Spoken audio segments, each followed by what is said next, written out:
Así que bueno, pues sin más, les agradecemos muchísimo su presencia y vamos a pasar, como dice el dicho, a lo que nos truje, que es platicar sobre la arqueología del tiempo y un poquito cuáles son estas visiones que tenían los pueblos mesoamericanos relacionados con el paso del tiempo, que es un tema pues muy significativo para nosotros, porque obviamente pues todos nosotros en ese sentido estamos completamente ligados con nuestro pasado. ¿Por qué? Porque pues independientemente de la manera en la que entendemos el paso del tiempo, sentimos el paso del tiempo, ya sea en nuestra edad o en términos un poco más, ¿cómo decirlo? Cotidianos, como por ejemplo cuando alguien se da cuenta de que esta semana se nos acaba el mes de mayo y que prácticamente en un abrir y cerrar de ojos nos hemos comido la mitad del año 2025, que es algo de lo que yo me di cuenta esta semana y que pues me hizo sentir que el paso del tiempo había sido eh, rápido, extraño, pero justamente a veces como que nos cuesta trabajo entender que han pasado casi 150, 160 días desde que empezó el año, 160 noches, y usualmente pues uno con el paso del tiempo se pone a filosofar sobre las cosas que hace o las cosas que no hace particularmente, como es mi caso, y te pones un poco reflexivo relacionado con este fenómeno, ¿no? El paso del tiempo que es pues no hay manera de detenerlo, no hay manera, lo único que podemos hacer es tratarlo de procesar y sin embargo es difícil tener eso de procesar para los seres humanos porque evidentemente pues nosotros vamos cambiando notablemente con este paso del tiempo. Vean, por ejemplo, la evolución que tiene en pocos años un niño y van a ver pues que el paso del tiempo en ellos pues es en 12 años, pues pasa uno básicamente de ser un pequeño bebé o como decimos vulgarmente los que no tenemos hijos, una pequeña larva, hasta a los 10, 12 años que ya eres pues prácticamente un clon de uno mismo y que ya tienes casi los tamaños, los pesos y en muchos sentidos te has conformado. Entonces, hay distintas categorías en las que nosotros podemos entender el tiempo, pero lo que hemos querido hacer el día de hoy es justamente expresarles cuáles son las formas en las que el tiempo se ha representado de manera más notable y más constante en la historia de toda Mesoamérica. Buena parte de la información de la que nosotros vamos a hablar el día de hoy está relacionada con dos de las culturas que más estudiamos, que son la cultura náhuatl o los aztecas, propiamente los mexicas, y la cultura maya. ¿Por qué? Pues porque justamente tenemos mucha información, ahora verán, relacionada con qué. Una idea, pues la están viendo en estos momentos en su pantalla, es la presencia de códices y la presencia de justamente el registro del tiempo por parte de los pueblos mesoamericanos. El día de hoy, entonces, lo que nosotros queremos hacer es dividir nuestra charla en dos puntos. Uno, propiamente hablar sobre la concepción del tiempo, que como lo hacemos ver se siente igual, pero es diametralmente opuesta a la forma en la que nosotros vivimos cotidianamente. Y la segunda parte de nuestra clase queremos hablar sobre los calendarios, es decir, sobre estos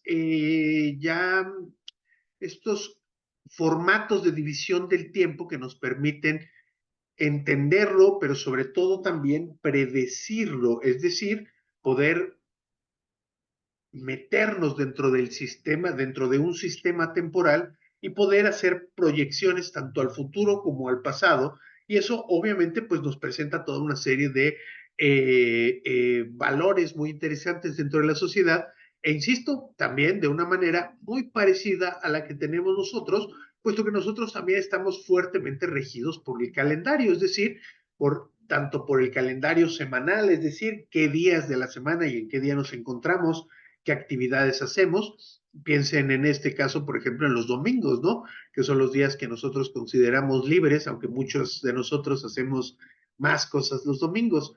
Sin embargo, se supone que dentro del imaginario de las personas el domingo es propiamente un día de descanso. La gran mayoría de las personas pretenden o intentan descansarlo, pero la forma en la que nosotros entendemos estos días es similar de alguna forma a la manera en la que entendían el pasado se entendía en el pasado. Y vamos a ver casos muy específicos también relacionados con los calendarios y lo que significaba para la gente en el mundo prehispánico.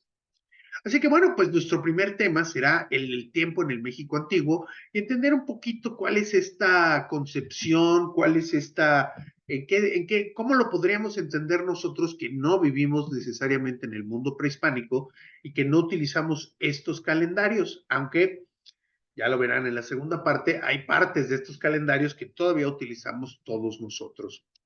Y bueno, lo primero que tenemos que entender relacionado al tiempo para el mundo prehispánico es que el tiempo es cíclico. Es decir, el tiempo es visto de alguna forma como una rueda.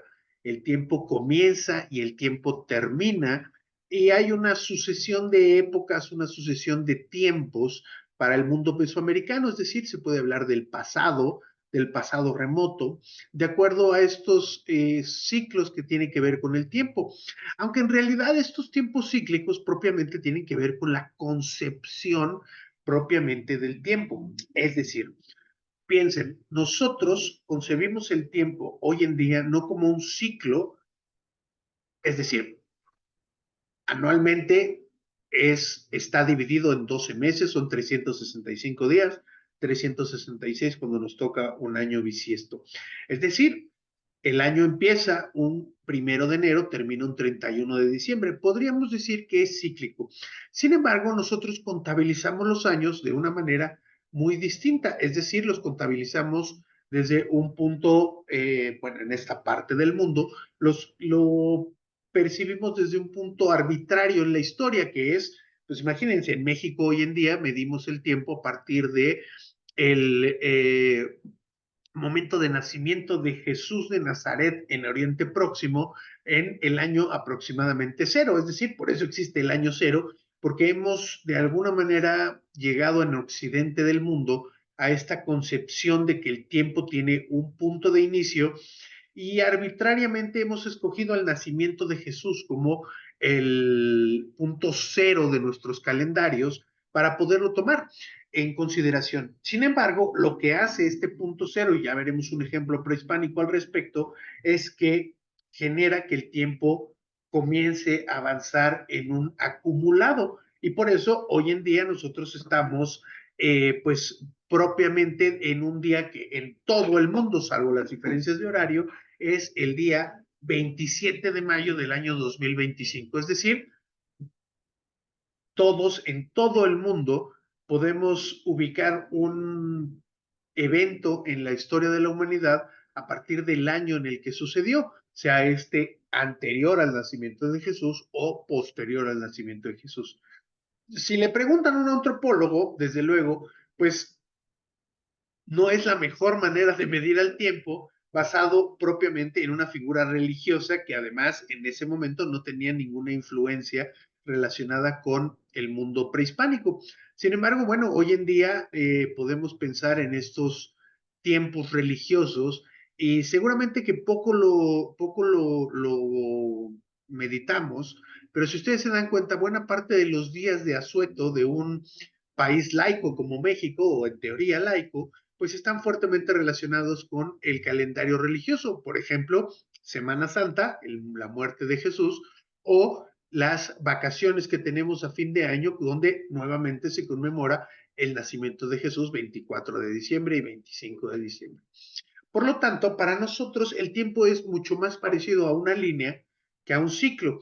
Anualmente, es decir, adentro de cada año, sí lo vemos como un ciclo porque evidentemente hay una serie de particularidades de las que vamos a hablar un poquito más adelante cuando hablemos del calendario solar, en donde pues cada uno de los meses es similar más o menos cada año. Por ejemplo, están los fríos que hacen en enero, pero en México siempre decimos, por ejemplo, que febrero es un febrero loco, es decir, tiene el clima muy movido, a veces hace calor, a veces hace frío, hay mucho viento. Después decimos que marzo, febrero loco, marzo otro poco. Es decir, tenemos muy vistas las regularidades. ¿Por qué? Porque el tiempo, particularmente el tiempo como lo entendemos los hombres modernos occidentales, está fuertemente relacionado con el concepto del sol, del que vamos a hablar un poquito más adelante. Sin embargo, el tiempo prehispánico es una rueda, es decir, el tiempo comienza y el tiempo termina. Y entonces hay dos fenómenos ya dentro de la acción, dentro de la propia definición del tiempo, ya vemos dos fenómenos muy importantes que son que el tiempo inicia y que el tiempo termina. Es decir, tiene que haber eventos relacionados con ese inicio y con ese final. Nosotros estamos más acostumbrados a que, por ejemplo, el inicio del año lo celebramos descansando y el fin del año, el 31 de diciembre, usualmente queremos pachanga o hacemos pachanga, es decir, es una fiesta un tanto cuanto diferente al 24 de diciembre, por ejemplo. Por lo tanto, insisto, nosotros tenemos una visión del tiempo más lineal, a pesar de que dentro de este modelo lineal, usualmente vemos el tiempo cíclico. ¿Por qué? Porque como veremos un poquito más adelante, el Sol sigue siendo el elemento fundamental para que nosotros comprendamos el paso del tiempo y muchos otros elementos. Ahora verán a qué nos referimos propiamente. Pero este tiempo cíclico, además, es entendido en el mundo prehispánico como diferentes momentos, diferentes acciones y diferentes mundos que han sucedido en el pasado. Y por eso es que prácticamente todas las culturas mesoamericanas tienen una visión de las épocas antiguas, es decir, unas épocas que no son propiamente en la que nosotros estamos viviendo, que es básicamente la misma en la que vivían, por ejemplo, los aztecas o los mayas o todos los pueblos mesoamericanos.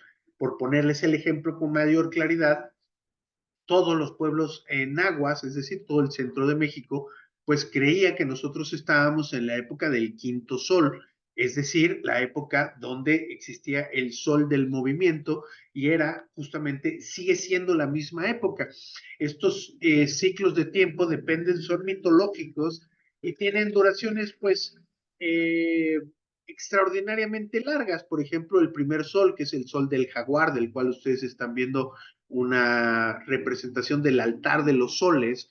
Esta es una piedra, un altar es una piedra tallada por los 6 lados, es decir, es como un cubo, y en este cubo están representadas las 4 eras antiguas del ser humano, es decir, los 4 soles que ya sucedieron, que ya pasaron y que ya se apagaron, y este quinto sol, que es en donde nosotros vivimos, que es aquel tiempo mitológico en el que dio paso a el sacrificio que hicieron los dioses, particularmente Tecusistecatl y Nanahuatzin, que fueron los dioses que fueron seleccionados para que uno de esos dos dioses se convirtiera en el sol. Es decir, el mito que tiene que ver con la creación del tiempo para el mundo prehispánico está siempre ligado al sol, es decir, el sol es el rector de todas estas eras y de hecho justamente lo que se busca cada que se genera una nueva era es que aparezca un nuevo sol. Conocemos, por ejemplo, este caso fue el primer sol o el primer mundo que existió, el primer ciclo, fue el mundo se llama Cuatro Jaguar, y es porque justamente el primer dios que bajó, el primer dios creador que vino a crear la tierra fue Tezcatlipoca, bajó a la tierra y después cayó, digamos, su propio hermano Quetzalcóatl, luchó con él después de muchos años que existió ese sol y lo terminó tirando y convirtiendo en un jaguar y dando paso a la noche. Y entonces, desde el primer sol o desde la primera mitología relacionada con los soles, por ejemplo, pues el jaguar ya está representando la visión nocturna. Entonces, bueno, ha habido el sol del jaguar, el sol del viento, el sol del agua y el sol de la lluvia. Cada uno está relacionado o está definido por el elemento que acabó con ellos. Es decir, en algún momento los jaguares acabaron con la tierra, después la lluvia acabó con la tierra, el viento y en las crecidas del agua, es decir, inundaciones. Por eso también es interesante, nosotros que vivimos el quinto sol, ya sabemos desde el primer momento de la creación cómo va a terminar la historia. Nuestro mundo, nuestra era en la que vivimos actualmente, es Nahui Olin, es decir, 4 movimiento. quiere decir que el final de este sol va a suceder dentro de mucho tiempo y va a ser, digamos, ya está predeterminado históricamente y será que vamos a terminar y esta etapa del ser humano va a terminar con un gran terremoto. Por eso, obviamente, cuando en algunas partes que México es una zona muy sísmica, pues los sismos muchas veces son interpretados como augurios de muchas cosas, pero el sol en el que nosotros habitamos actualmente, el quinto sol, el sol de Tonatiuh, pues está ya predeterminado como el que va a terminar en base a o a través de un gran terremoto. Entonces, lo que les trato de decir con estas visiones es que el tiempo está mitificado. Obviamente no hay ninguna evidencia histórica o una evidencia arqueológica de la existencia de los gigantes, de la existencia de estos jaguares que acabaron con la creación de la Tierra, el mundo de Tezcatlipoca, el mundo de Quetzalcóatl, es decir, todos estos ciclos que ya sucedieron en la historia del mundo. Y esto entonces nos hace pensar que son formas de diseñar el mundo, es decir, si ustedes se dan cuenta, el propio mito que yo les estoy platicando del quinto sol, pues solamente nos ubica a nosotros dentro del quinto sol y hablamos de 4 soles anteriores que están completamente mitificados, que tienen pues grandes leyendas como la existencia de gigantes o la grande aparición de lluvias o de inundaciones que nosotros no tenemos indicados. Además de que en algunos de estos soles, propiamente, pues por ejemplo, los seres humanos éramos monos o en otros éramos gigantes todos iguales, hasta que en esta creación nuestra leyenda dice que además de la creación del propio sol, pues Quetzalcóatl después bajaría por los huesos de los hombres muertos en otras épocas y para crear al nuevo ser humano, al que iba a adorar a los dioses, al que iba a adorar al nuevo sol. Sin embargo, la leyenda dice que Quetzalcóatl, saliendo del Mictlán, es decir, fue a buscar los huesos de los muertos y se cayó, se tropezó y los tiró y se le rompieron. Y eso es la explicación que tienen los pueblos nahuas de por qué somos todos diferentes, porque estos huesos quedaron totalmente rotos y entonces para crear a los nuevos seres humanos, pues digamos, nos generó este evento mitológico, nos generó la gran diversidad que tenemos nosotros hoy en día. Entonces, el tiempo hay que entenderlo como un ciclo en el mundo prehispánico. Y este ciclo es básicamente mitológico. No hay, digamos, no hay hechos comprobables, no hay, son literalmente mitos y leyendas que están muy anclados. Es decir, nosotros creemos que esta historia, por ejemplo, del quinto sol, pues debe haber estado muchísimos siglos antes del conocimiento de la leyenda propia, que fue pues pocos tiempo antes de la llegada de los españoles. Insisto, es una leyenda nahua, es una leyenda de los mexicas, es decir, más o menos esta versión de la historia de la humanidad, pues básicamente rifó entre aproximadamente los años de 1400 y 1520. Seguramente que si uno analiza este mismo proceso en otras culturas, va a haber algo muy parecido, es decir, la creación de tiempos antiguos, tiempos mitológicos, tiempos incomprobables a través de la historia o de la arqueología, y que nos van a explicar lo que sucedió en el pasado. Pero el pasado, insisto, es 100% mitológico. No hay manera de entenderlo, no, nosotros ni siquiera no nos detenemos mucho a comprobar o a trabajar con estas leyendas, porque sabemos que esto en específico está en el mundo de la mitología propiamente y no es un mito basado en una realidad o en algún tipo de evento en especial o en particular. Entonces, pues el tiempo, insisto, lo podemos entender como una gran rueda que da inicio y termina, y tal vez lo podríamos entender como una espiral, es decir, inicia, termina y después aparece otra cosa parecida al mundo anterior, pero con diferentes variantes, como por ejemplo los dioses rectores, la formación de los seres humanos, la formación de la tierra, y entonces pues es una muy rica mitología de la cual perdimos buena parte durante la época de la conquista y nos hemos quedado básicamente con estas historias como la del quinto sol, que son las más comunes. Todas estas historias, todas las historias mitológicas y toda la visión de que el tiempo sea cíclico está basada propiamente en la existencia del ser humano. Es decir, estamos explicando la vida de los dioses, pero la vida de los dioses no nos interesa realmente en el sentido de que los dioses son incomprobables, son intangibles, salvo en sus representaciones materiales como esculturas, cerámicas, etcétera, etcétera. El que tiene el valor importante para llevar a cabo esta historia para adelante es el ser humano. Por eso, por ejemplo, cuando se crea el quinto sol, suben, como les digo, suben dos soles. Sube primero Nanahuatzin y después sube Tecusistecatl. El primero era un dios enfermo que fue la segunda opción de los dioses para que se convirtiera en el sol, y Tecusistecatl era la primera, era un dios gallardo, un dios hermoso, pero a él le dio miedo aventarse a la hoguera que crearon los dioses, y entonces tuvo que saltar, digamos, la opción B, que era Nanahuatzin.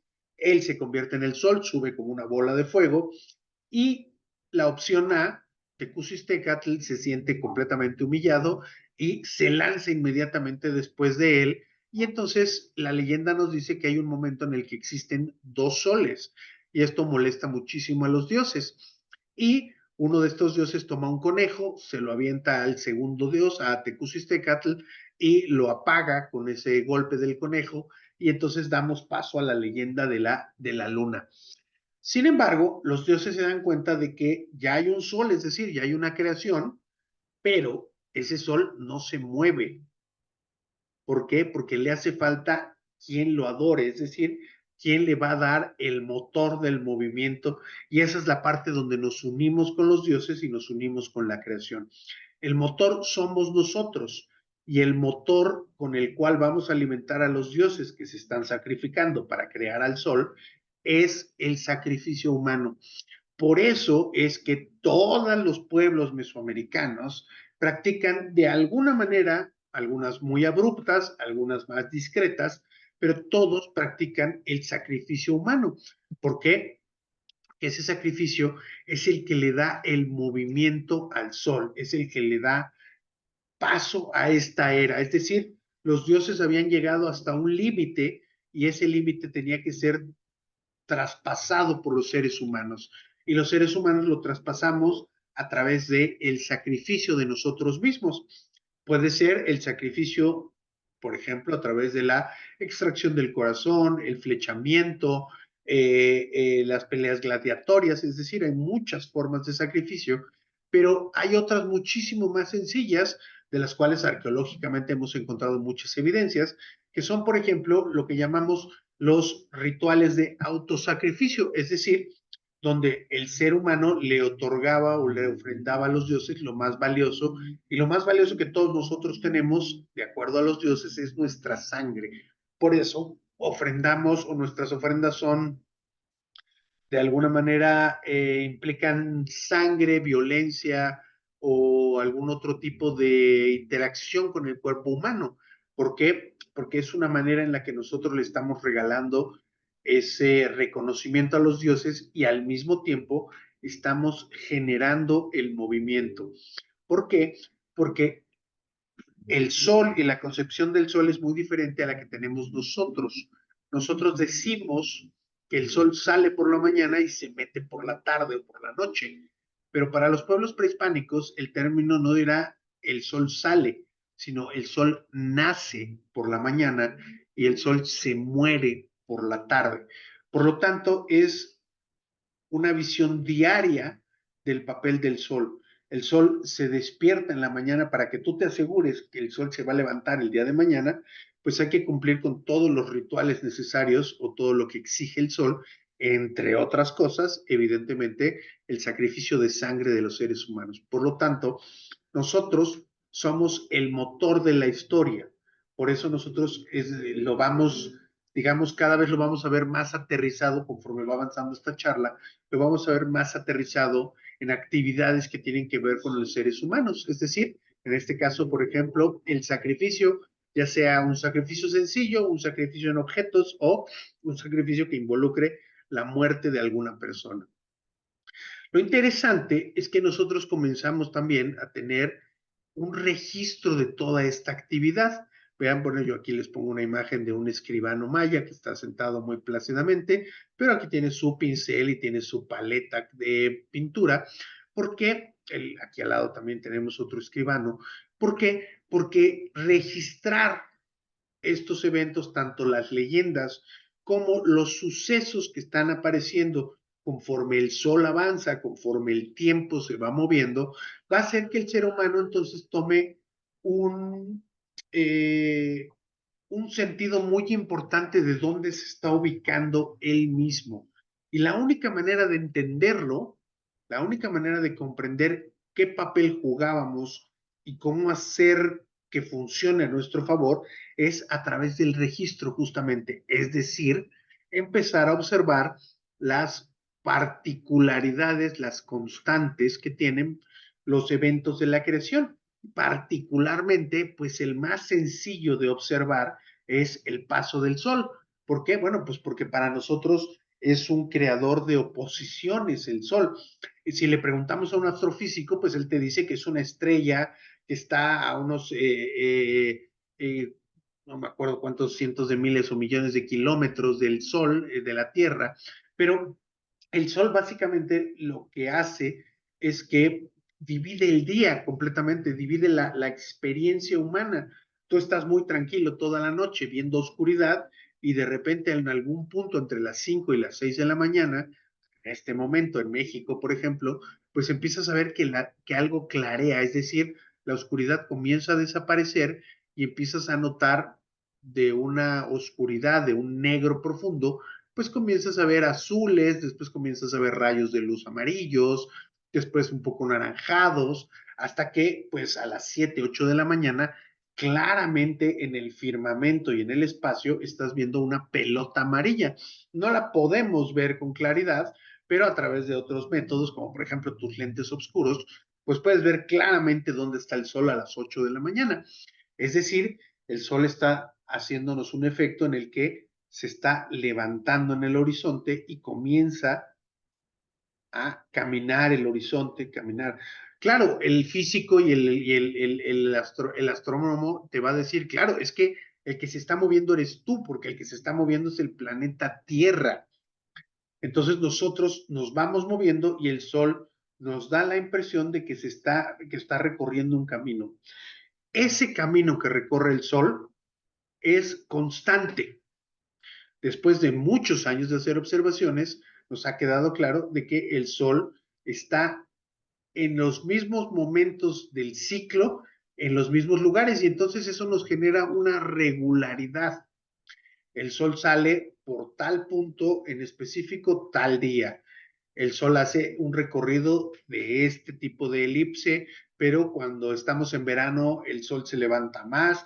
Es decir, toda una serie, dependiendo de tu posición geográfica, vas a hacer toda una serie de observaciones únicas para cada región, pero que son muy importantes. ¿Por qué? Porque lo que estás es observando los astros. Al observar el astro, puedes tú ubicarte a ti mismo, es decir, darle un sentido de presencia, un sentido de localización, pero también un sentido, pues un poco sobrehumano, porque empiezas a predecir eventos que son sagrados, tú empiezas a poder percibir y predecir que el sol cada año sale por tales fechas, es decir, el dios sol se mueve a partir de ciertas fechas en ciertos lugares.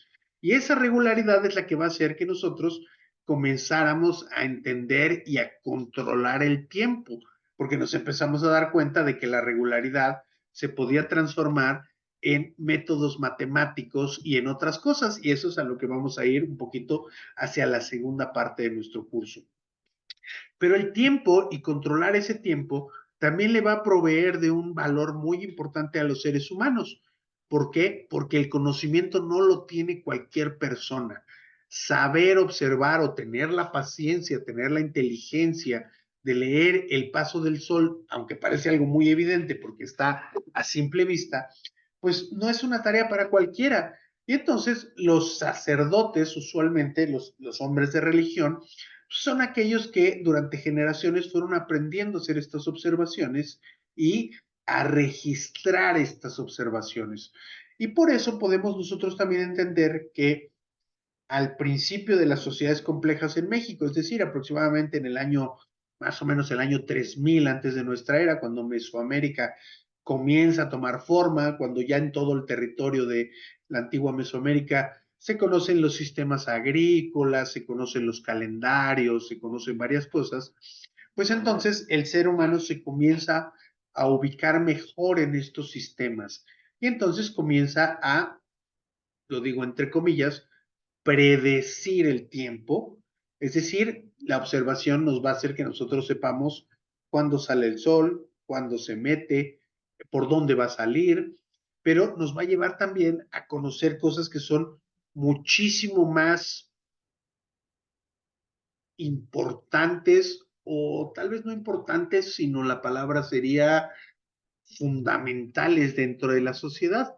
¿Por qué? Porque esas observaciones que se está haciendo y ese registro nos puede llevar a registrar cosas que son, pues, para el lapso de vida de una persona podrían ser únicas, como por ejemplo un eclipse.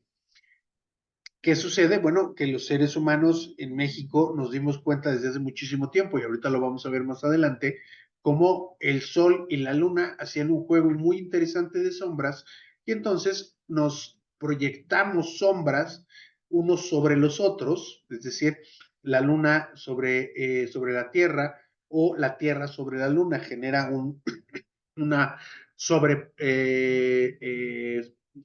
una pues básicamente una proyección. Y entonces tú puedes producir ya no solamente eventos que tienen que ver con el día a día, decir que mañana va a salir el sol, pues es un acto de predicción, pero pues en la historia de la humanidad tampoco es que haya un día en el que no haya salido el sol, es decir, es una predicción segura completamente. Predecir un eclipse es algo muchísimo más complicado porque requiere muchos años de observación matemática, de registro.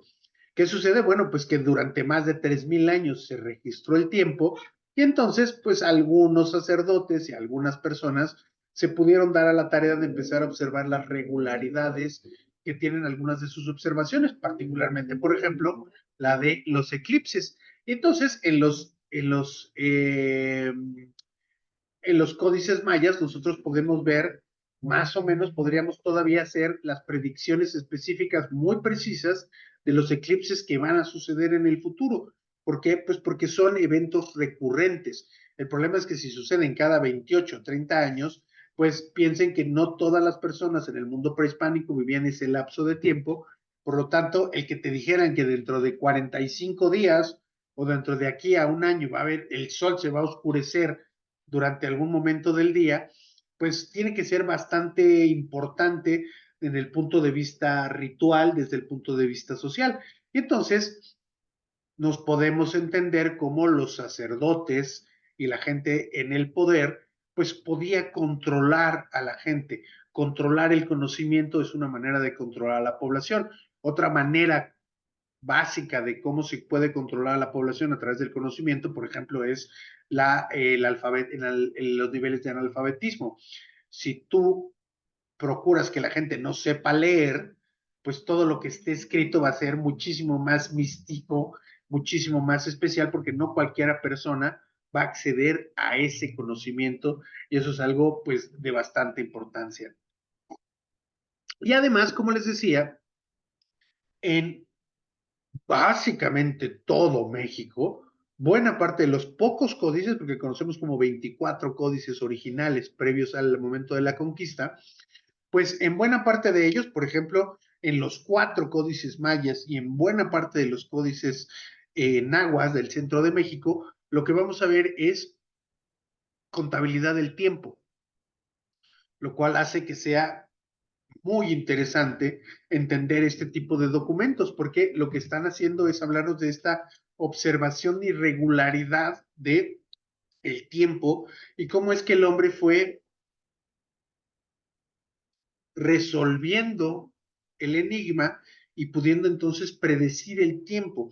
Por eso entonces tal vez para un sacerdote maya que sabía cuándo iba a haber un eclipse o cuándo era el ciclo de Venus o cuándo eran las apariciones, o cuándo se pudieron observar mejor ciertas galaxias, o las Pléyades, etcétera, etcétera, pues obviamente es un conocimiento muy especializado, pero seguramente que para el sacerdote no tenía tanto valor especial porque era un conocimiento que iba aprendiendo generación por generación, es decir, hay sacerdotes que cuidaron estos libros y escribieron estos libros, pero tal vez nunca les tocó un eclipse, por ejemplo, o nunca pudieron ver un ciclo completo de los planetas, etcétera, etcétera. Pero lo que es interesante es que los pueblos mesoamericanos se daban el tiempo específico de registrar el paso del tiempo.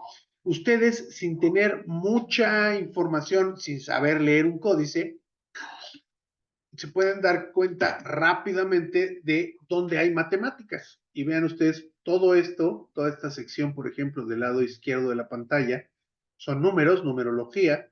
Aquí abajo también, aquí abajo junto a las imágenes hay una enorme cantidad de, recuerden, barras y puntos es uno de los símbolos, uno de los sistemas de registro del sistema vigesimal más comunes que tenemos en todo México.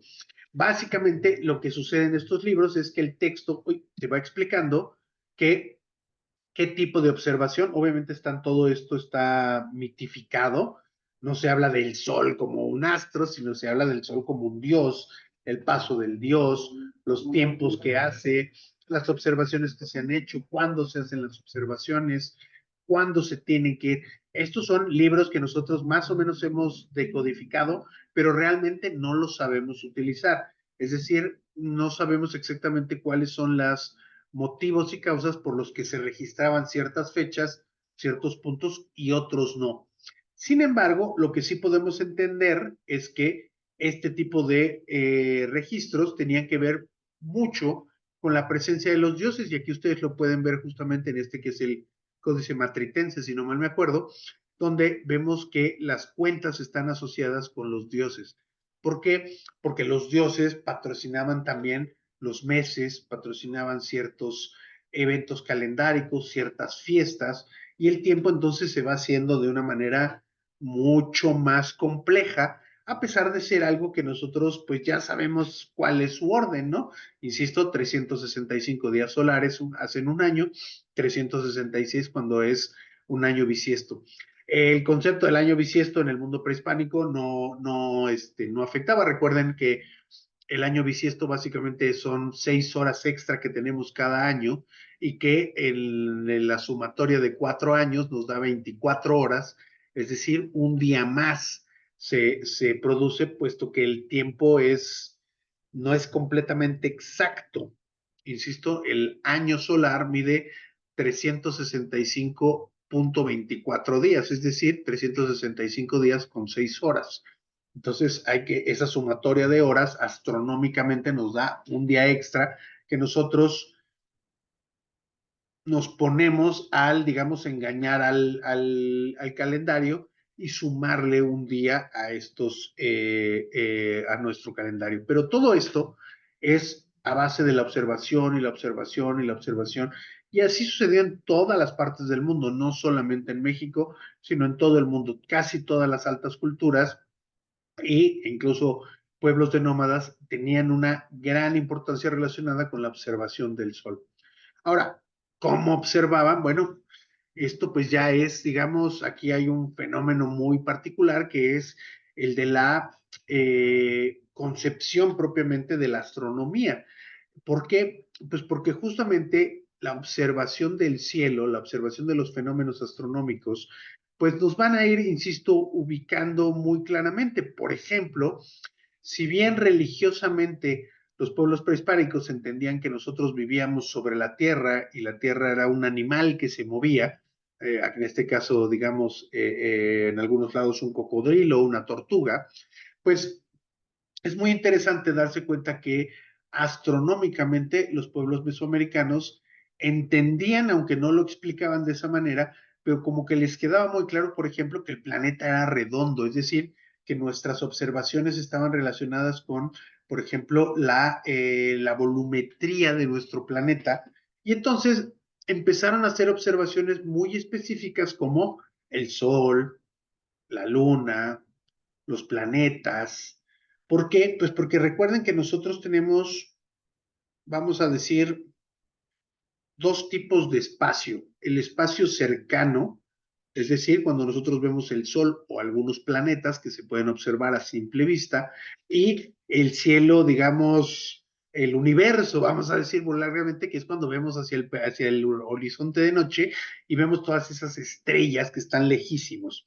Sin embargo, los que están cerca de nosotros los podemos observar con mayor claridad y entonces podemos ver que en buena parte de México hay registros sobre el Sol, hay registros sobre Venus, hay registros sobre Marte, hay registros sobre Mercurio, hay registros sobre otros cuerpos celestes que se observaban y que tenían una regularidad. Por ejemplo, cuando ustedes se levanten por la mañana, durante una buena parte del año van a ver que por donde va a salir el sol, usualmente hay una estrellita, un lucero ahí un poquito rojizo, que es justamente, o se ve rojizo, y es Venus.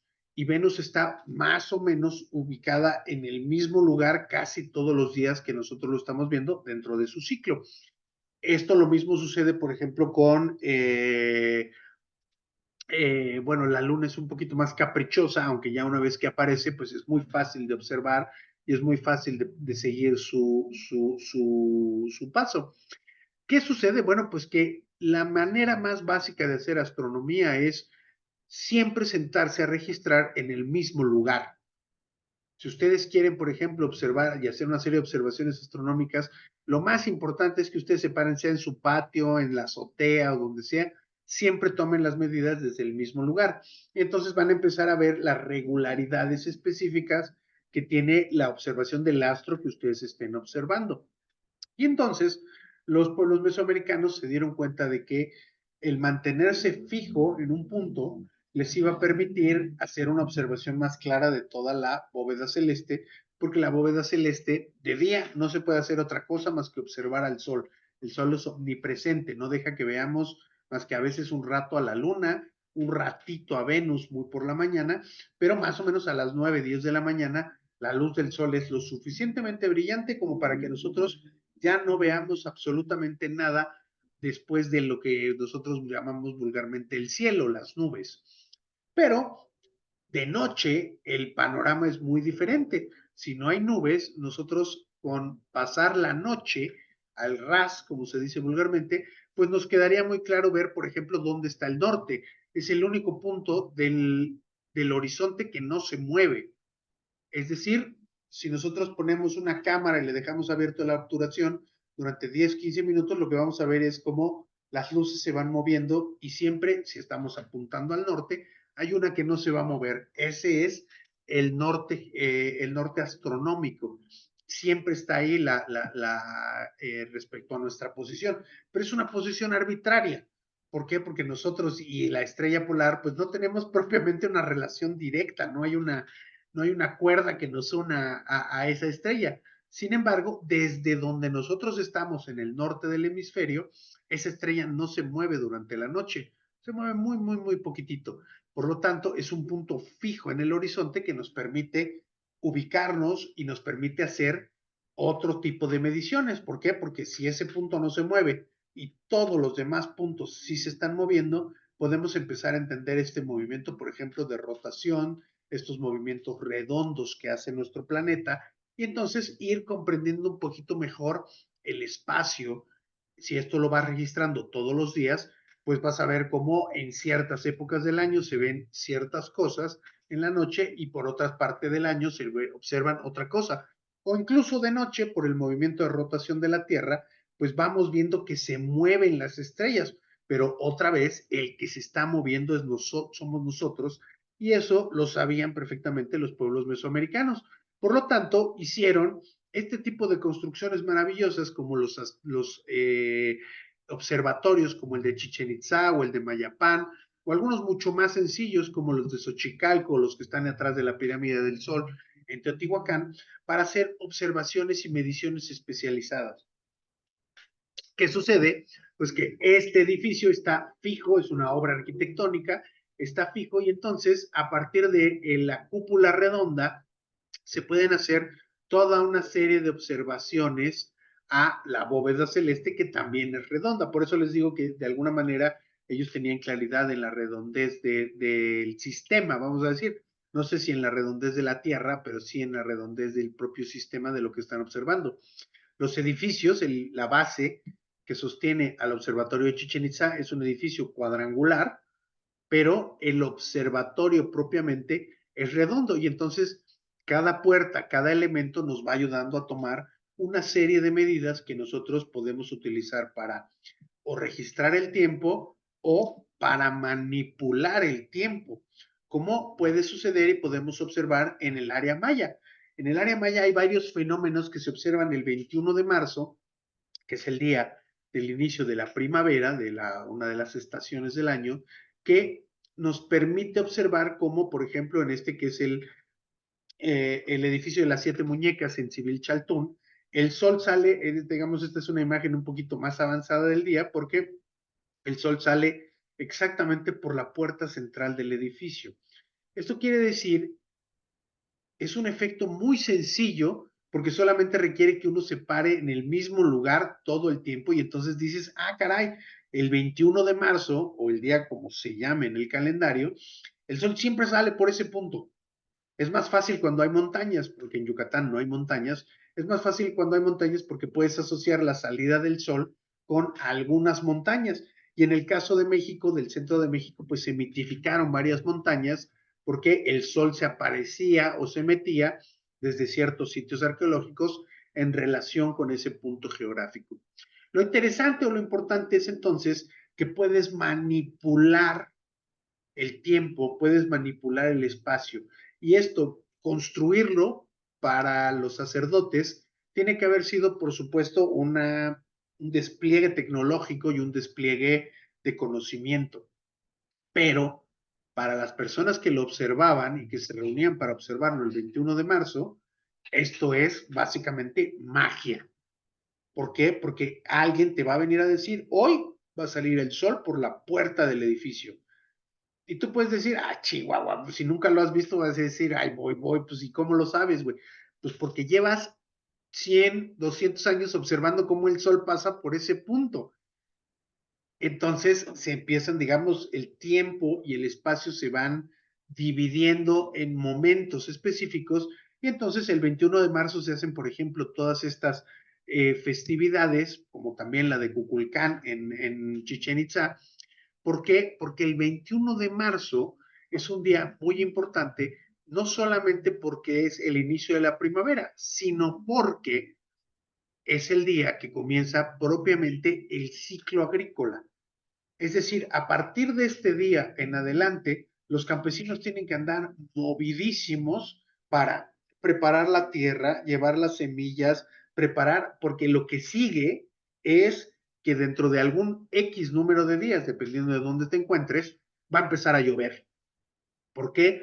Porque el clima en esta zona del planeta indica que más o menos la lluvia comienza alrededor de mayo y se quitaba, aunque ahora ha cambiado y ha variado mucho el clima por diferentes factores humanos, pero la lluvia iba a estar más o menos hasta el día 6 de octubre, que se llama el cordonazo de San Francisco, y que era hasta hace algunos años cuando se decía hasta ese día llueve. No llueve de entre el 6 de octubre en adelante no llueve, salvo momentos muy específicos en invierno. Pero entonces lo que nos enseña o lo que nos muestra es que ya hay un control y hay un dominio sobre el tiempo y ya estas son las grandes obras arquitectónicas que nosotros podemos observar o que podemos generar. Imagínense que si hoy en día hay gente que viaja a Chichen Itza para ver cómo la sombra del edificio genera esta serpiente que ven ustedes aquí, pues si hoy en día van miles de personas y quedan maravilladas de este efecto visual, porque es un efecto visual, pues imagínense el que alguien les dijera que se va a aparecer ese día o que ese día es el día que baja Quetzalcóatl o Cuculcán, en este caso, a la tierra, es decir, es el arribo de uno de los dioses. Pues esto es una forma visual y material en la que tú vas a ver cómo sucede una especie de milagro, sucede algo mágico, sucede algo que no puedes explicar fácilmente. Y entonces pues convierte o se convierte en una mitificación. Y eso es justamente lo que sucedió hacia el final con todo el conocimiento especializado que se tenía sobre los días o sobre los astros. Se convirtió en un conocimiento especializado, un conocimiento que estaba en manos de unas cuantas personas y por lo tanto no todo el mundo tenía acceso a esta información, a pesar de que la podías observar todos los días, todos tenemos acceso al sol porque lo vemos, pero no necesariamente lo podríamos haber controlado.